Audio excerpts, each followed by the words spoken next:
Hello and welcome to a new video. This is Hot Wheels. Awesome. No, it's not. It's a FireFly. It is a tier 6 medium American British tank. Yep, the FireFly, negated by the fact that the British Army didn't really have a tank with a powerful gun. After a lot of arguing with the old American government and American builders of the Sherman, finally the British got their wish and managed to get this massive 17-pounder gun into the Sherman. The Americans didn't like it because practically you were improving on a tank that they built, but eventually we got us way. Slight modifications were made. I think the co-drive was replaced, so it could be used for gun storage for the shells. And you can see the big extended rear of the turret. Is that for shells? That's just for recoil. The radio's actually in there, but it's just the recoil of the gun was so vast that you needed extra room to fit it in. That is a massive gun, the 17-pounder. And it technically was the only gun the British Army had that could penetrate the Tiger and the Panther.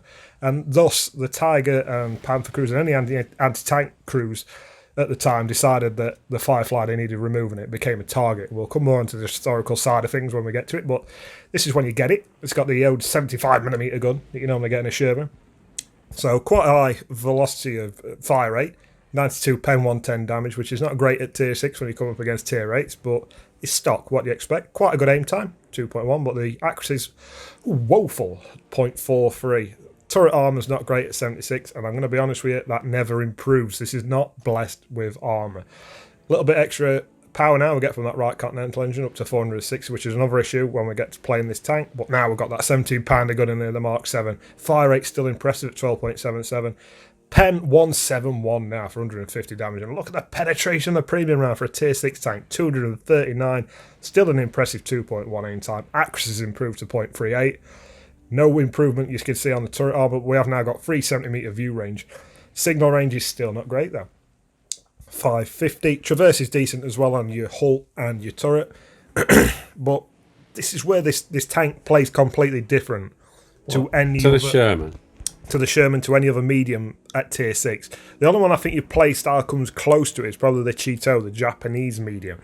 In that these are tanks with big guns. Its fire rate's not is impressive, but it's not compared to the other tier 6s you come across mediums. It's just more like a tank destroyer. So you can see their concealment 73 is quite high for a medium. 370 view range, 750 hit points is quite a bit to play with. Look, you're not flanking or doing anything major in this. Power to rate ratio is pretty low at 13.82, and it only does 36 kilometers an hour. Engine's big. It's big, and this is what this tank's all about. It's this gun. You've got to remember it's only got 6 degrees of gun depression. That's a massive factor you've got to take into consideration. 4.7 second reload. It is the gun. This is what this tank is all about, is this gun. The reload's really good though, isn't it? Yeah. I know the damage is only 150, but 4.7. It's the penetration that's the best point of it. The tracks are really thin on it. I mean, we've got low terrain resistance, but you're not absorbing much like that. You're going straight through you, basically. The turret's a big old target as well. There's not much plus points when it comes to evading shots or deflecting shots when it comes to the FireFly. It's just, there's that radio in that back part of this section of the turret we talked about, which is not the best radio either, only 550 metres, so you struggle there. Armour is pretty well hidden away, but look at that shell velocity on the old APDS Mark 1T rounds, the premium, should I say. 1100, wow. That is a vast, fast round. HE rounds are just as fast as your APC BC Mark 8T rounds, 884 metres. So sometimes firing at a moving target, your premium rounds, is more beneficial, should we say. Your crew is spaced out, and you can sometimes lose them. Armour-wise, I'm not seeing much, to be fair. there's not much there. That's your best. You've got 88mm, so you can deflect a thing, but it's your gun mantlet. You've got to remember, if you're going all down this, you've only got 6 degrees of gun depression, so it's very hard to work a ridgeline, should I say. You sometimes find yourself going full bore over the top. It's not the fastest either, and you've seen the power to rate ratio, so you've really got to try and use the armour best you can. You can see that frontal armour is 50mm, but it is angled, so sometimes you'll be surprised what you can bounce off that for how thin it is. Is this comparable to the Fury? It's a similar tank, yeah, but the Fury is just a lot more mobile. It can get around a lot. It's got a lot quicker fire rate, so you're playing a completely different playstyle to it. Totally. Yeah, I just wonder. Yeah. I'm just asking. The Fury can flank round, get into positions where you can't in this, and shred. Yeah, okay, I'll just asking. Let's have a look at some of your awesome gameplay. Have you put camo on now? Yeah, that is the camo. And going to historical side, we'll get back into the battle. The FireFly, it got to the point where the Germans were like targeting it that much, they had to try and disguise the barrel to make it look like a shorter one. So you'll see like the Boilermaker's got a different camo on the very end of the gun. Yeah, just to try and throw off the Germans who would automatically target this tank as soon, because it rolled with a load of Cromwells or Shermans as well, but they always signalled that. So you're a very brave man if you got inside a FireFly. You don't get me wrong, you got the power, if that makes sense, but you just haven't got the armour around you to back yourself up. I'm just going to read out an extract from a Ken Tout, who was a tank commander in World War II. Yeah. And this is what he had to say about the FireFly tank. So the FireFly tank is an ordinary Sherman, but in order to accommodate the immense breach of the 17-pounder and to store its massive shells, the co-driver had been eliminated and his little den had been used as storage space. The flash was so brilliant that both the gunner and the commander needed to blink at the moment of firing, otherwise they will be blinded for so long that they will not see the shot that hit the target. The muzzle flash spurts out so much flame that after a shot or two the edge or undergrowth in front of the tank is literally starting to burn. When moving, the gun's overlap in front or traverse to the side is so long that the driver, gunner and commander have to be constantly alert to avoid wrapping the barrel around some apparently distant tree, defenceless lamppost or inoffensive house. So these are the drawbacks that tank commanders were dealing with the FireFly. I mean, the gun is huge. If you ever get a chance to go to Bovington and see actual size of a 17-pounder gun, you'll realise just how potent a weapon that is. I mean, like we said before, it's one of the only guns that could accurately penetrate a tiger or a panther. You can see why they wanted it on there, can't you? Yeah. I mean, the fire rate in this thing's amazing. It was designed to be put in the Cromwell as a gun, the 17-pounder. Wow, I didn't know that. They couldn't fit it in the Cromwell turret. Hence, the Challenger was born, which is a Cromwell with a bigger turret on you. Tank destroyer, you see it tier 7, so that's where the 17-pounder and the actual Challenger tank come from. The general way of getting this gun onto the battlefield, and it was a very good gun, very potent weapon. I mean, you can see here, just going back to the tank and the playstyle in the game, you often play it like a backup. You see not front line and kind of flirting with the battle, but working ridge lines like this, you can see the gun like it's just not being able to get it down. Yeah, the depression's just not there. The accuracy's there with the gun, so it's like playing the tank destroyer. I liken it to like a Jackson or something like that. Yeah.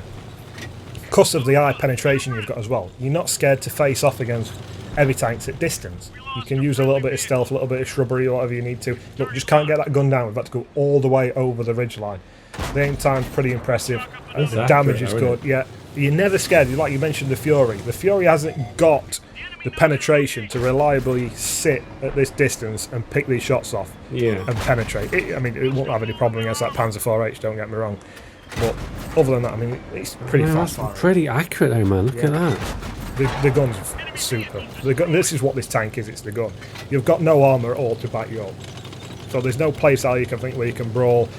It can do the old rocking shot where you pop out and put a shot into things because of the accuracy of the gun, but I wouldn't advise it. I really wouldn't advise it because you're just going to, whatever's there, anything is going to rinse you.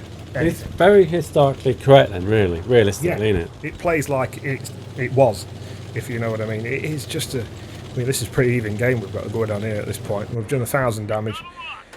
Well, that's all on look me. at that. That's all on me. You just like you see a tank and you're not worried about it in any way, shape or form. This is one of the few mediums as well, I dare say, that you can go into a tier 8 game and reliably think, I'm going to be able to do damage. I can do damage in this gun. Do you find many premium rounds in this with your penetration that you've got? No, you don't tend to. I don't think we've even loaded one, have we, yet? I don't think you really need it. No, I've not noticed that you've done it. I'm trying to think of a situation where you'd need them, probably against like a ho-ho face-on. Oh, yeah, I can understand. But we'd block some damage then, but no. So we're still racking it up. And but you notice I'm just trying to stay clear of being that focal point, that main push rod, if you know what I mean, of the attack. I'm just flirting with engaging them and breaking off and removing myself from the situation I'm in. I've noticed that. And reappearing somewhere else. You do not want to be focused upon. You need to keep engage, drop off. Engage, drop off. It's not always easy on some maps, like Immelsdorf, something like that. It's hard to go from one street to another without being I focused. know, but the 4-second reload's going to make you stay there, isn't it? Yeah, Too and long. It's that good a reload when you get like a siders on. What happened there? Landed a rock behind you somehow. I don't know if there's like a rock there or something to pick. Second time looking. So with racket kills up, that's his 4th kill now. Ooh. I don't know what that was. One of his own teammates, I think. What we got? Target. Ooh, here we go. Shoe 85, he ain't got a chance to be fair to him. Nice, I mean the damage roll's just nice in it. Like 150 damage roll, we'll just pick it away. Does it always behave, this gun? It does, to be fair, yeah, and that's why I like I said, you can play it like a tank destroyer, and that's probably the best way of doing it. I mean, you look at that gun depression, you just can't get it down sometimes, but it puts enough for an hole in things, look, for him to instantly run off without trying to find out what's shooting at. Yeah, true. Does that make sense? If you hit a pattern like a 50 damage on them, they're going to like, ooh, what was that, and go after you. Oh, bank. Can't get my gun down, can't get your gun down. That's a constant drawback of this tank. You just cut, look. Oh, you got to go all the way over to get your gun down. Not this time, pal. I finished him off. Stay there too long, didn't he? Yeah, so we got his top one. We got his 6 kills. We're gonna have a 2,000. Wow, I didn't even notice. This is what I mean. Going down an hill, it's okay. On flat, it's okay. It just dies up an hill. Not as bad as the cheat cell with the Japanese media. I mean, that thing's just it's like driving a Y up an hill. It's ridiculous. But a very similar play style. Like your Cromwell, it's nothing like a Cromwell. Even though they're same country, same tier, this is nothing like a Cromwell. Completely different tank altogether. It's like Absolutions. You're not afraid to go toe to toe in Absolution in this thing. You know, damage wise. Always aim for that front road wheel. You're penning through that front road wheel, and you also track him as well. Again, front road wheel, always going to go through it. You're always going to track him. So not only do you get damage, you'll get a system for tracking him as well. There's a bit of a tip for Absolutions there. We'll write it. Nice one, Clozo5. Thank you very much for that tip. I mean, it's a bit of an underplayed tank because it don't really go anywhere down the tech tree. It kind of stops at the FireFly, so you don't tend to see many of them. But there is the VC out there and the Boilermaker, which are exactly the same tank in playstyle wise. So if you're struggling to play Boilermaker, just watch this video and it'll teach you that as well. Help you. Yeah. Yeah, thank you very much. Oh, well, we're still rolling. Look, we've got a few seconds, man. Stick something else in. Wow. 2,500 damage. That's like that gun. If you can get in a position to keep that gun singing, it'll keep churning out the damage for you. Very tank destroyer-esque. But without any armour? Yeah. Okay. Like a tank destroyer. But tank destroyers have got armour. Some have. Yeah, Some. Tier 10. Anyway, Clozo5, thank you very much for your FireFly knowledge. And laters.